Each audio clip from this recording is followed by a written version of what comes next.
7. pencere.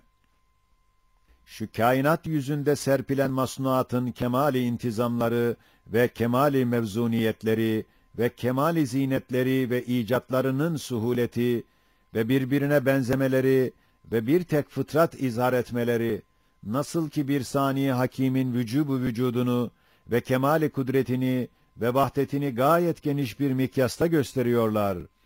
Öyle de camit ve basit unsurlardan hadsiz ve ayrı ayrı ve muntazam mürekkebatın icadı, mürekkebat adedince yine o saniye hakimin vücubu vücuduna şehadet ve vahdetine işaret etmekle beraber, heyeti mecmuası ile gayet parlak bir tarzda kemali kudretini ve vahdetini gösterdiği gibi, terkibat-ı mevcudat tabir edilen terkip ve tahlil hengamındaki teceddütte, nihayet derecede ihtilat ve karışma içinde nihayet derecede bir imtiyaz ve tefrik ile, mesela topraktaki tohumların ve köklerin çok karışık olduğu halde, hiç şaşırmayarak bir surette sümbüllerini ve vücutlarını temyiz ve tefrik etmek ve ağaçlara giren karışık maddeleri yaprak ve çiçek ve meyvelere tefrik etmek ve hüceyrat-ı bedene karışık bir surette giden gıdai maddeleri kemali hikmetle ve kemali mizanla ayırıp tefrik etmek, yine o hakîm-i mutlak ve o alîm-i mutlak ve o kadir-i mutlakın vücubu vücudunu ve kemali kudretini ve vahdetini gösterdiği gibi, zerreler alemini hadsiz ve geniş bir tarla hükmüne getirip, her dakikada kemali hikmetle ekip biçip, yeni yeni kainatlar mahsulatını ondan almak ve o camide acize, cahile olan zerrata gayet şuurkerane ve gayet hakimane ve muktedirane, hadsiz muntazam vazifeleri gördürmek, yine o Kadir-i Zülcelal'in ve o Sani Zülkemal'in vücubu vücudunu ve kemali kudretini ve azamet-i rububiyetini ve vahdetini ve kemali rububiyetini gösterir. İşte bu 4 yol ile büyük bir pencere marifetullah'a açılır ve büyük bir mikyasta bir sani hakimi akla gösterir. Şimdi ey bedbaht gafil, şu halde onu görmek ve tanımak istemezsen, aklını çıkar at, hayvan ol, kurtul. 8. pencere. Nev-i beşerdeki bütün ervah-ı neyyire ashabı olan enbiyalar aleyhisselam, bahir ve zahir mucizatlarına istinat ederek ve bütün kulub-u münevvere aktabı olan evliyalar, keşf-u kerametlerine itimat ederek ve bütün ukûl-u nuraniye erbabı olan asfiyalar, tahkikatlarına istinat ederek, bir tek vahid-i ehad, vacib-ül vücud, Hâlık-ı külli şeyin vücubu vücuduna ve vahdetine ve kemâl-i rububiyetine şehadetleri pek büyük ve nurani bir penceredir. Hem her vakit o makam-ı rububiyeti göstermektedir. Ey biçare münkir! Kime güveniyorsun ki bunları dinlemiyorsun? Veyahut gündüz içinde gözünü kapamakla dünyayı gece mi oldu zannediyorsun? 9. pencere. Kainattaki ibadat-ı umumiye bilbedahe bir mabud-u mutlakı gösteriyor. Evet, alemi ervaha ve batına giden ve ruhani ve meleklerle görüşen zatların şehadetleriyle sabit olan umum ruhani ve melaikelerin kemali imtisal ile ubudiyetleri ve bil müşahede bütün zihayatların kemali intizamla ubudiyetkerane vazifeler görmeleri ve bil müşahede anasır gibi bütün cemaatın kemali itaatla ubudiyetkarane hizmetleri, bir mabudu bil hakkın vücubu vücudunu ve vahdetini gösterdiği gibi, her bir taifesi icma ve tevatür kuvvetini taşıyan bütün ariflerin hakikatlı marifetleri, bütün şakirler taifesinin semeradar şükürleri ve bütün zakirlerin feyizli zikirleri ve bütün hamitlerin nimet artıran hamdleri ve bütün muvahhidlerin bürhanlı tevhidleri ve tavsifleri ve bütün muhiplerin hakiki muhabbet ve aşkları ve bütün müritlerin sadık irade ve rağbetleri ve bütün müniplerin ciddi talep ve inabeleri, yine maruf, mezkür, meşkür, mahmud, vahid, mahbub, mergub, maksud olan o mabudu ezeliğinin vücubu vücudunu ve kemal-i rububiyetini ve vahdetini gösterdiği gibi, kamil insanlardaki bütün makbul ibadatın ve o makbul ibadatın neticesinden hasıl olan füyüzat ve münacat, müşahedat ve keşfiyat, yine o mevcudu lem yezel ve o mabudu la yezalin vücubu vücudunu ve vahdetini ve kemal-i rububiyetini gösterir. İşte şu üç cihette ziyadar büyük bir pencere, vahdaniyete açılır. 10. pencere.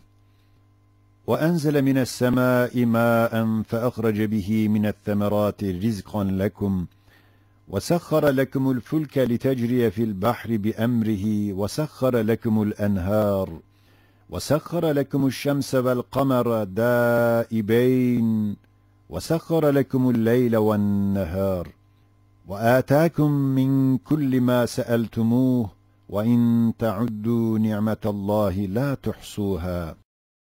Şu kainattaki mevcudatın birbirine teavünü, tecavübü, tesanüdü gösterir ki, umum mahlukat bir tek mürebbinin terbiyesindedirler. Bir tek müdebbirin idaresindedirler.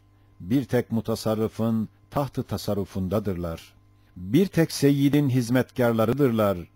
Çünkü zemindeki zihayatlara levazımat-ı hayatiyeyi emri Rabbani ile pişiren güneşten ve takvimcilik eden kamerden tut, ta ziya, hava, ma, gıdanın zihayatların imdadına koşmalarına ve nebatatın dahi hayvanatın imdadına koşmalarına ve hayvanat dahi insanların imdadına koşmalarına, hatta azai bedenin birbirinin muavenetine koşmalarına ve hatta gıda zerratının hüceyrat-ı bedeniyenin imdadına koşmalarına kadar cari olan bir düstur-u teavün ile camit ve şuursuz olan o mevcudat-ı müteabine bir kanunu kerem, bir namusu şefkat, bir düsturu rahmet altında gayet hakimane, kerimane birbirine yardım etmek, birbirinin saday hacetine cevap vermek, birbirini takviye etmek,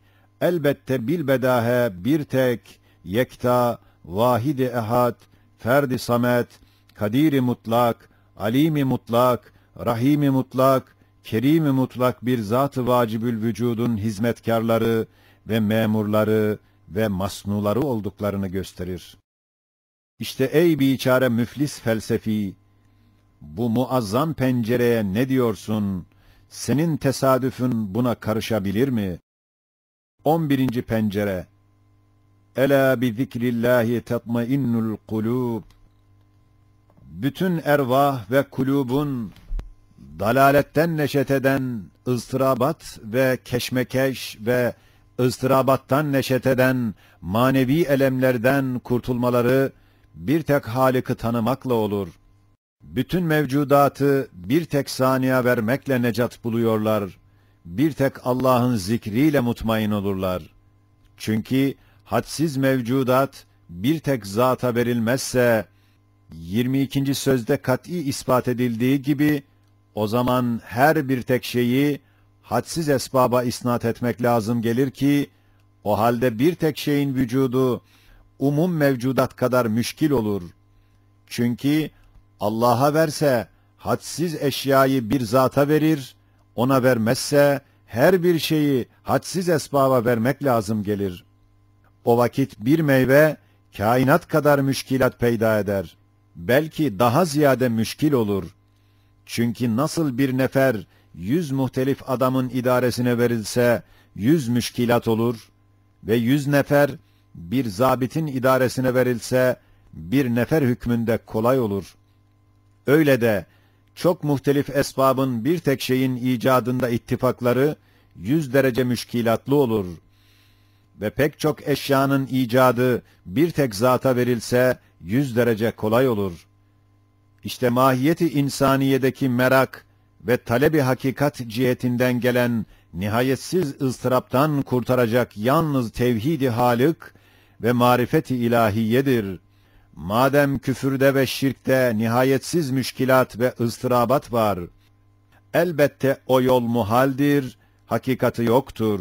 Madem tevhidde mevcudatın yaratılışındaki suhulete ve kesrete ve hüsnü sanata muvafık olarak nihayetsiz suhulet ve kolaylık var, elbette o yol vaciptir, hakikattır. İşte ey bedbaht ehli dalalet! Bak, dalalet yolu ne kadar karanlıklı ve elemli. Ne zorun var ki oradan gidiyorsun? Hem bak, iman ve tevhid yolu ne kadar kolay ve safalı. Oraya gir, kurtul. 12. pencere. Sebbihisme rabbikel a'la, ellezî halaka fesevvâ, vellezî kaddera fehedâ. Sırrınca, umum eşyada, hususan zihayat masnularda, hikmetli bir kalıptan çıkmış gibi her şeye bir miktarı muntazam ve bir suret, hikmetle verildiği ve o suret ve o miktarda maslahatlar ve faydeler için eğri büğrü hudutlar bulunması, hem müddeti hayatlarında değiştirdikleri suret-i libasları ve miktarları yine hikmetlere, maslahatlara muvafık bir tarzda mukadderat-ı hayatiyeden terkip edilen manevi ve muntazam birer suret, birer miktar bulunması, bilbedahe gösterir ki, bir Kadir-i Zülcelal'in ve bir Hakim-i Zülkemal'in kader dairesinde suretleri ve biçimleri tertip edilen ve kudretin destgâhında vücutları verilen o hadsiz masnuat, o zatın vücubu vücuduna delalet ve vahdetine ve kemali kudretine hadsiz lisan ile şehadet ederler. Sen kendi cismine ve azalarına ve onlardaki eğri büğrü yerlerin meyvelerine ve faydelerine bak. Kemali hikmet içinde kemali kudreti gör.